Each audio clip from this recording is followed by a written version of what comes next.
Ah, yes, the Shuttle PC. Shuttle, as in shutter. As in shutter your eyes shut, as this thing was a piece of shit then, and it's a piece of shit now. Or shall I say, it's a piece of shuttle. These little mini PCs, as adorable as I find them, are extraordinarily underpowered pieces of hardware that were typically sent out to run as kiosk systems, whether it be for the local library or for a healthcare center to check in. These things were meant to be low power, low maintenance, and run one task only. I thought, because I am a genius, could I or could someone theoretically pick one of these up off Facebook Marketplace, clean it up, give it some new thermal compound and an SSD like we're doing in the video, and use this thing as a daily driver? Now looking into the system, we can see the heatsink. This is for the Intel Atom that is sitting in here.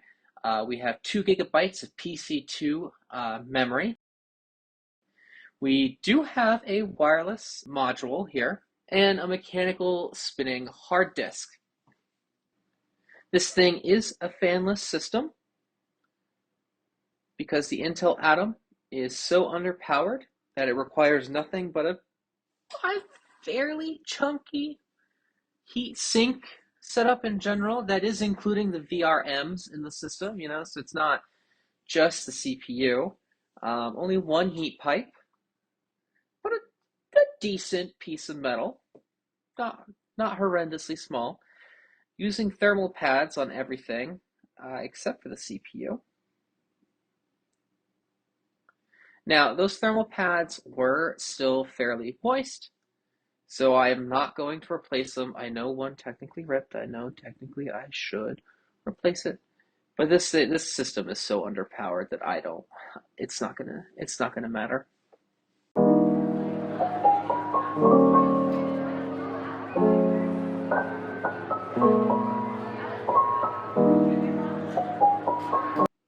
Now I'm going to use some Corsair thermal compound here. Now, just between you and I, Corsair thermal compound, the one that you get at Best Buy, is kind of trash.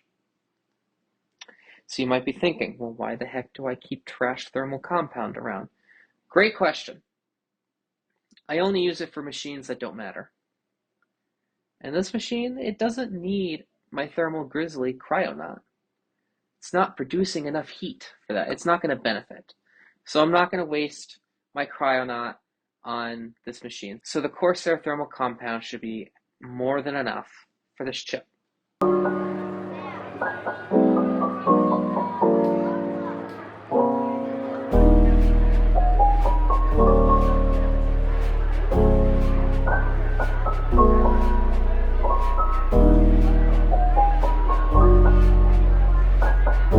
Now, we are going to replace the 320 gigabyte Toshiba mechanical hard drive, and we're going to give it a super, super cheap 128 gigabyte Patriot SSD. I dropped my screwdriver. Sorry about that. Don't call OSHA on me. Now, this SSD is going to give our little Atom chip as much advantage, or shall I say, it's going to minimize its infinite amount of disadvantages as much as anything else could.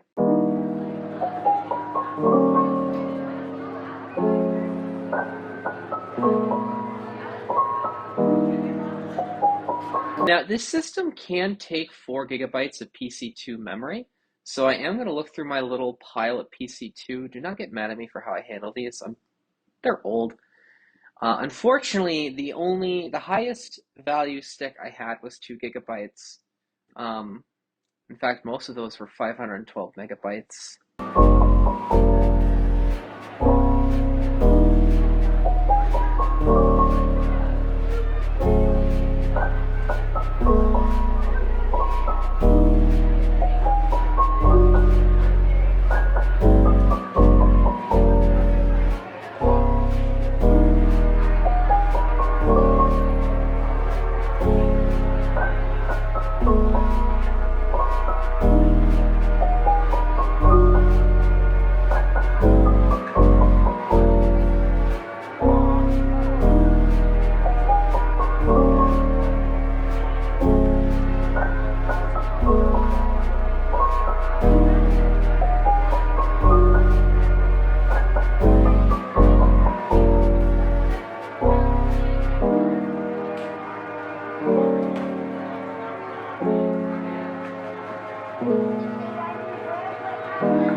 So looking at the website and the technical specifications of the XS35 from Shuttle, we can see that this system is powered by an Intel Atom processor D510, so very low end.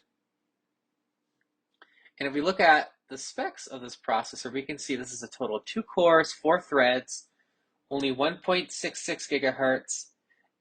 This came out in the Q1 of 2010, and the max memory it can handle is 4 gigabytes. All right, so this is an absolute baby of a processor. And by baby, I mean like it's so small, it's so tiny. It thinks it can do real work, but it can't. It doesn't do real work. Its T-junction is 100 Celsius. I don't know how the hell you're going to get this thing to 100 Celsius, to be honest, because it just does not produce any heat. They do talk about it being VESA mount compatible, and it came with Microsoft Windows 7, I believe, Basic. I don't really think you could do Home Premium on this system.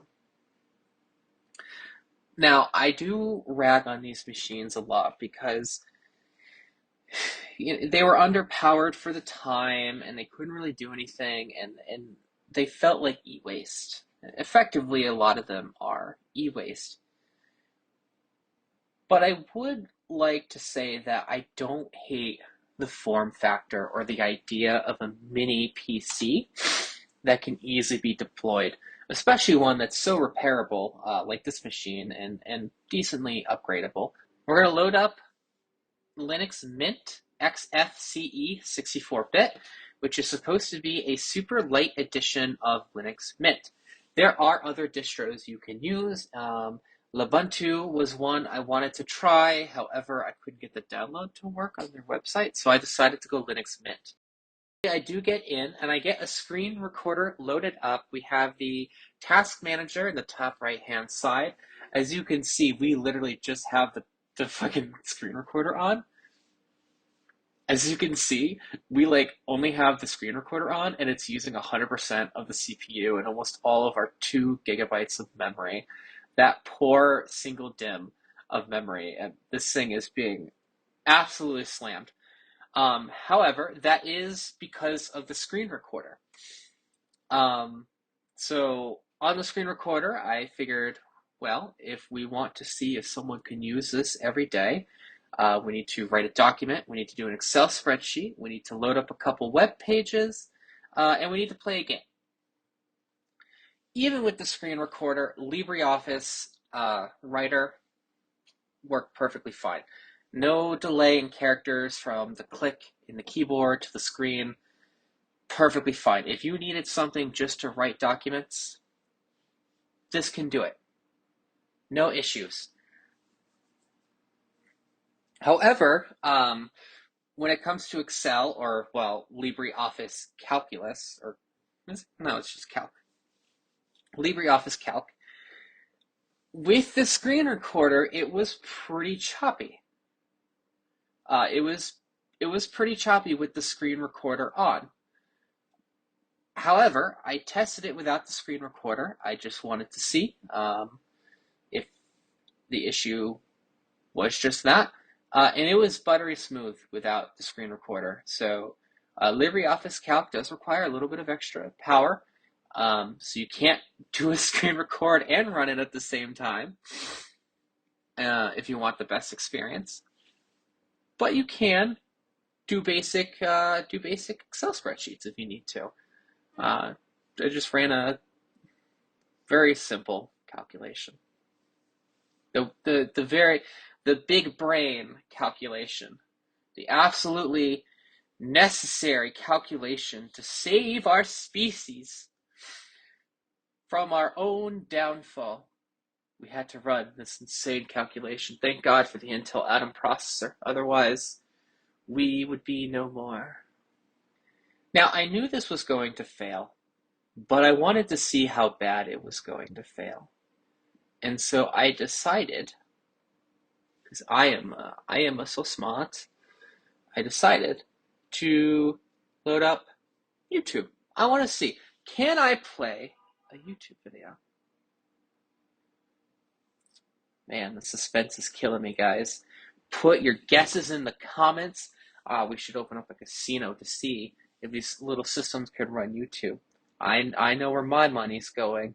It's got to do it. It's got to load YouTube. It's got to be able to play a video. Obviously, YouTube fails miserably. It takes forever to load the page, and even then it doesn't load the thumbnails. It simply gets the titles. So unfortunately, while it was able to pass for writing a document, and I'm going to say passed for dealing with Excel spreadsheets, as it did it fine when the screen recorder wasn't running, watching any type of video online is an absolute failure. Like, I'm talking like a Z minus failure. However, there's another part of web browsing, and that is the ability to read information. So let's go to Wikipedia and let's see if it can handle just some text-based websites with some basic images.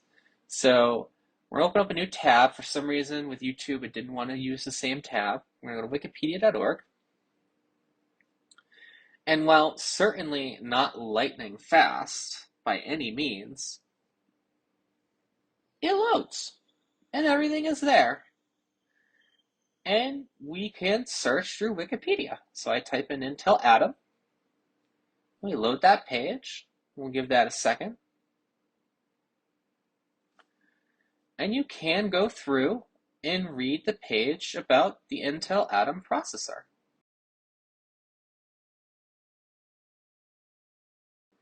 Now, there is one more part to whether or not someone could use this computer, okay? There is one more part. And that is the part we all came to see. Can we play Minecraft? Now, I know I said game earlier, and there are a lot of different games that you can play on a computer. This thing will handle solitaire. But I don't consider playing solitaire on a computer to really be a computer game. I wanted this thing to actually play a computer game. And so I looked on the archives of Software Manager, which took forever, and I found Minecraft Raspberry Pi Edition 0.11 Alpha. So I loaded it up. And would you look at that killer gameplay? Oh my God, I am going to sell my MacBook Pro. All I need is this system. I mean, the PowerPoint presentation frame rate is impeccable. It's so bad I couldn't even have the screen recorder running to do this. I had to use my phone pointed towards the little VGA monitor that I was using to do all this. So, let's think about it. Could someone use this device as a daily driver? Well, like many questions, it depends entirely on what that person needs. For me, heck no. I could not. All right, I'm spoiled. I have a MacBook Pro. I have an Apple Studio display. I have my Logitech keyboard. I'm spoiled. And I use the computer heavily. However, if you're Joe Schmo, who only needs to be able to write a couple Word documents occasionally and look up some articles on Wikipedia, you could. Now, should you? No. At least not with this distro. There might be distros that are much lighter that perform much better, and I am willing to check them out in the future.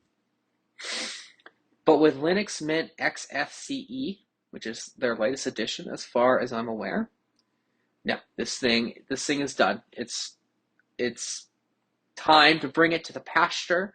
It's, time for it to frolic in the heavenly valley of silicon.